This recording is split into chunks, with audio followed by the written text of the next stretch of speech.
দিব পাৰোঁ আৰু পৰীক্ষাৰ কাৰণে তেজো আমি পঠিয়াই দিব পাৰোঁ। এই গোটেইবিলাক যদি 1 ঘণ্টাৰ ভিতৰত আমি কৰি দিব পাৰোঁ, তেতিয়া আপোনাৰ পেচেণ্টৰ ৰিকভাৰীটো যথেষ্ট বেটাৰ। হস্পিটেলৰ থকা দিনকেইটাও কমি যায়, তাৰ আউটকামটো ভাল হয় আৰু তাৰ মৰ্টালিটি ৰেটটো বহুত ইম্প্ৰুভমেণ্ট আমি দেখা পাইছোঁ। এইটো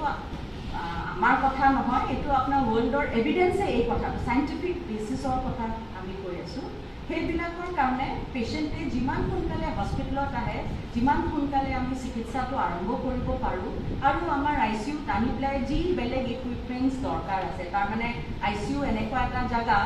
আগতে এটা ধাৰণা আছিলে যে ICU পেচেণ্ট সোমালে আৰু ওলাই নাহে। আজিকালি সেইটো কথা নহয়, কাৰণ আমাৰ ইকুইপমেণ্টছবিলাক ইমান ভাল যে আমি from medicine point of view, equipment point of view, বেমাৰটো যদি ধৰা পৰে, we can really treat them well. আৰু ট্ৰিটমেণ্টটো আৰম্ভ হৈ গ'লে ডেফিনেটলি আউটকামটো ভাল হ'ব। সেইকাৰণে পাব্লিক এৱেৰনেছৰ কাৰণে আমি আজি এইটো মিটিং কৰিছোঁ, চ' ডেট পাব্লিকে গম পাওঁ যে ষ্ট্ৰ'ক হ'লে কি চাইন্স হ'লে হস্পিটেলত আহিব লাগে, হাৰ্ট এটেক হ'লে কিটো চাইন দেখা পালে পেচেণ্টক সোনকালে লৈ আহিব লাগে, ইনফেকশ্যন যদি হয় কি হ'লে সোনকালে আমি আনিব লাগে, আৰু ট্ৰমা য'ত মেক্সিমাম গল্ডেন আৱাৰ ফিচাৰ কৰে সেইটো। প্লাছ আমি আমাৰ ফালৰ পৰা আপোনালোকে জানে যেতিয়া হাৰ্ট এটেক হয় আমি ৰিচাচিটেশ্যন বুলি এটা বস্তু আছে, CPR, কাৰ্ডিঅ'পালমোনাৰী ৰিচাচিটেশ্যন। মানুহে যদি খোজকাঢ়ি থকা অৱস্থাত পৰি যায়, আনকনচিয়াছ হৈ যায়, তেতিয়া আমি জানো ইউজুৱেলি হাৰ্টৰ কাৰণে এইবিলাক প্ৰব্লেম হয়। তে আমি জেনেৰেল পাব্লিকক এইটো এৱেৰনেছ দিছোঁ, ইনফেক্ট ৰিচাচিটেশ্যনো শিকাইছোঁ, কম্প্ৰেশ্যন কেনেকৈ দিব লাগে, চ' ডেট হাৰ্টটো চলিব পৰা কৰি দিব লাগে। কৰাৰ পিছত ইমিডিয়েটলি হস্পিটেললৈ শ্বিফ্ট কৰাই দিব লাগে। তাতো আপোনাৰ এইবিলাক ইনিচিয়েল ৰিচাচিটেশ্যন খুব কামত আহে। সেইখিনি কথাই আমি ক'বলৈ গোল্ডেন আৱাৰ যিটো আছে সেইটো বহুত ইম্পৰ্টেণ্ট আমাৰ পেচেণ্টৰ কাৰণে, কাৰণ গোল্ডেন আৱাৰত যদি পেচেণ্ট আহে তেনেহ'লে যদি সেই পেচেণ্টৰ ষ্ট্ৰ'ক, ইস্কেমিক ষ্ট্ৰ'ক হয়, তেনেহ'লে আমি থ্ৰম্বোলাইচিছ কৰিব পাৰোঁ, আৰু আৰ্লি থ্ৰম্বোলাইচিছ কৰিলে পেচেণ্টৰ মৰ্টিলিটি প্লাছ মৰ্বিডিটি দুটাই কমে, মানে মৃত্যুৰ সংখ্যাও কমিব আৰু তাৰ ডিজেবিলিটি, যেনেকৈ মুখেৰে মাত মাতিব নোৱাৰে, পেৰালাইচিছ হোৱা বা ধৰক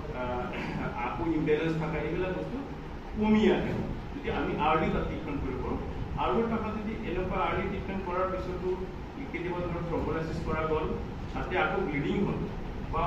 ধৰক আপোনাৰ ব্লিডিং অলৰেডি হৈ গৈছে, ডাঙৰ ব্লিডিং হৈ গৈছে, বা ইনফাৰ্কশ্যন ইমান ডাঙৰ ইনফাৰ্ক্ট হ'ল যে সেইখিনি এৰিয়াৰ কাৰণে গোটেই ব্ৰেইনত ইডিমা হৈছে বা পানী জমা হৈছে, এইখিনি মুহূৰ্তত এজন নিউৰ'চাৰ্জন আমি তাতে পেচেণ্ট চেকআপ কৰিব লাগে, CT স্কেন কৰিব লাগে, MRI এন্ট্ৰি কৰিব লাগে, আৰু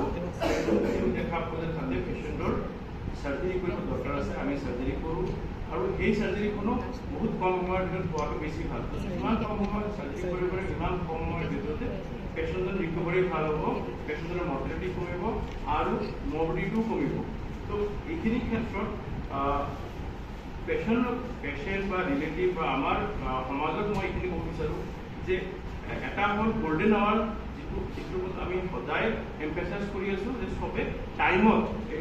পেচেণ্টক হস্পিটেলত আনিব লাগে। চ' গোল্ডেন আৱাৰ বুজিবলৈ কেনেকৈ বুজিব? তো আমাৰ ডক্টৰ কুৰ্মীয়ে কৈছিলে এটা কথা, বি ফাৰ্ষ্ট, সেইটো মই অসমীয়াত ভাঙনি বুলি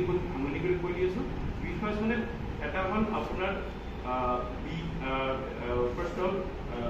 বেলেঞ্চ হ'ল, মানে মানুহজন খোজকাঢ়ি গৈ আছে, যদি ইম্বেলেঞ্চ হৈ যায় তেনেহ'লে বুজিব লাগিব ষ্ট্ৰ'ক হৈছে। দেন হ'ল আই ৰেছপন্স, মানুহজন যদি অলপমান বিহুচৰ নিচিনা হৈ যায়, যদি আমি মাতটো চকুখন খুলি নাচায়। 3 নম্বৰ হ'ল আপোনাৰ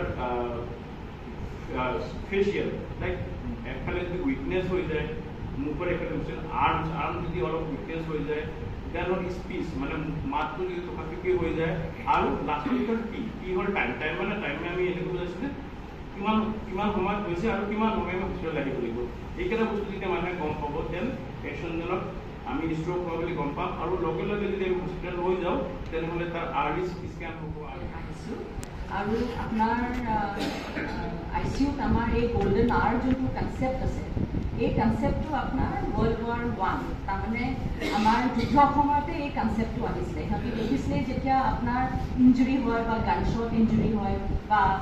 মাৰা কাটা হয়, যেতিয়া ব্লাড লছ হয়, আমি যিমান সোনকালে ব্লাডটো ৰিপ্লেচ কৰি দিব পাৰোঁ, ৰিচাচিটেশ্যন কৰি দিব পাৰোঁ, সিমান সোনকালে আমাৰ আউটকামটো বেছি ভাল হয়, পেচেণ্টৰ ৰিকভাৰীটো ভাল হ'ব, আৰু ICUৰ পৰা ওলাই যোৱা চান্সটো বা তাৰ মৰ্টালিটিটো বেছি ভাল হ'ব। পেশেন্টৰ সেইটো কনসেপ্টৰ পৰাই আমাৰ এই গোল্ডেন আৱাৰটো আহিলে এতিয়া আমাৰ এই গোল্ডেন আৱাৰ আপোনাৰ যেনেকৈ ডক্টৰ কুৰ্মীয়ে কৈছে ষ্ট্ৰোকৰ লগত জড়িত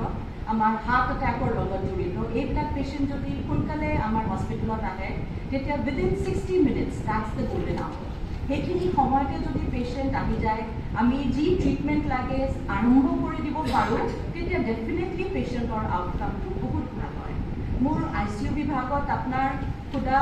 ষ্ট্ৰোক হাৰ্ট এটেক আপনাৰ ৰেসপিৰেটৰি ডিস্ট্ৰেস পেশেন্টবিলাক ট্ৰমা পেশেন্ট বহুত ইম্পৰ্টেন্ট হয় এই গোল্ডেন আৱাৰটো প্লাস আপনাৰ সেপসিস বুলি এটা কন্ডিশন আছে যোনটো আপনাৰ বীজাণু ইনফেকশনৰ কাৰণে হয় তেজত এই বীজাণুবিলাক গুচি যোৱাৰ কাৰণে যিমান অংগ আছে আমাৰ শৰীৰত সবতে এই বীজাণুটো গুচি যাব পাৰে তাক আমি সেপসিস বুলি কওঁ সিভিয়াৰ সেপসিস আৰু সেপ্টিক শক বুলি কোৱা যায় সেইটো অৱস্থাত যেতিয়া পেশেন্ট আমাৰ হস্পিটেলত আহে তেতিয়া কোৱা গৈছে এভিডেন্সে আমাক দেখাইছে যে 1 ঘণ্টা ভিতৰত যদি আমি ট্ৰিটমেণ্টটো আৰম্ভ কৰি দিব পাৰোঁ তাৰমানে পৰীক্ষাৰ কাৰণে টেষ্ট লৈ ল'ব পাৰোঁ তাৰ ফ্লুইড দি পেলাই চেলাইন দি পেলাই ৰিচাচিটেট কৰি দিব পাৰোঁ এণ্টিবায়'টিক আৰম্ভ কৰি দিব পাৰোঁ যিহেতু বীজাণুৱে দিগদাৰি দি আছে তাকটো মাৰিবলৈ আমি এণ্টিবায়'টিক দিবই লাগিব So I'll be talking about the neurosurgical part of the stroke. So the thing is that when a stroke patient comes to us, and they should come early, because that's why we are having this meeting. That the golden hour, that's very important, because if the patient comes at early hours, then whatever we do, that gives better outcome for the patient. Like for reduce the mortality, along with it will reduce the disability. So apart from the neurological part, if the patient is having big area of stroke that is causing edema, and that is may lead to herniation, or there is big bleeding. Then if there is blood in the ventricles, then neurosurgeon should come forward, and we will, if the patient needs surgery, we usually go for the compressive craniotomy. So while we keep the bone of the skull in abdomen and let the brain to expand, and with that we reduce the midline shift. Then we prevent the herniation and we give a space to function the brain. So that's why we try to save the other part of the brain. So this is one motto. Then further thing I'll be discussing in Assamese, that will be like more going towards the our general people. Now required treatment, neurological treatment hope or neurosurgical treatment hope, আমি সোনকালে কৰিব পাৰিম আৰু তাত মৰ্বিডিটি কমিব তাৰ লগতে মই এফাৰেঞ্চ কৰিছোঁ কিছুমান সেইবিলাক হ'ল যে আমাৰ মডিফাইবল ৰিস্ক ফেক্টৰছবিলাক আছে যেনেকৈ ধৰি লওক আমাৰ খানা মানে ডায়েটটো বহুত ইম্পৰ্টেণ্ট হৈ আছে কাৰণ ডায়েটৰ কাৰণে আমি কোলেষ্ট্ৰল বেছি হয় বিপি বেছি হয় তো আমি যদি ডায়েটটো কণ্ট্ৰল কৰিব পাৰোঁ তেনেহ'লে আমাৰ মানুহৰ মাজত যিটো আপোনাৰ ষ্ট্ৰোকৰ প্ৰৱণতা সেইটো কমিব তো ডায়েট কেনেকৈ কণ্ট্ৰল কৰিলে বহুতকেইটা বস্তু আমাৰ ভুলত আছে আমি ইউটিউবত চাব পাৰোঁ দেন হ'ল আমাৰ ষ্ট্ৰেছ আমি দুটা উপায় কমাব পাৰোঁ এটা হ'ল যে নিজকে শান্ত কৰি য়োগা কৰি আৰু এটা হ'ল যে খোজকাঢ়িলে কি হয় বা দৌৰিলে বা এক্সাৰচাইজ কৰিলে আমাৰ বডিত কিছুমান হৰমন ৰিলিজ হয় যাৰ দ্বাৰা আমাৰ ষ্ট্ৰেছ কমে চ' আমি এটা খোজকাঢ়িলে বা ফিজিকেল ৱৰ্ক কৰিলে আমি ষ্ট্ৰেছো কমিব প্লাছ আমাৰ ফিটনেছো ভাল হ'ব দেন আৰু কিছুমান বস্তু আছে যিবিলাক মডিফাইবল ফেক্টৰ সেইটো হ'ল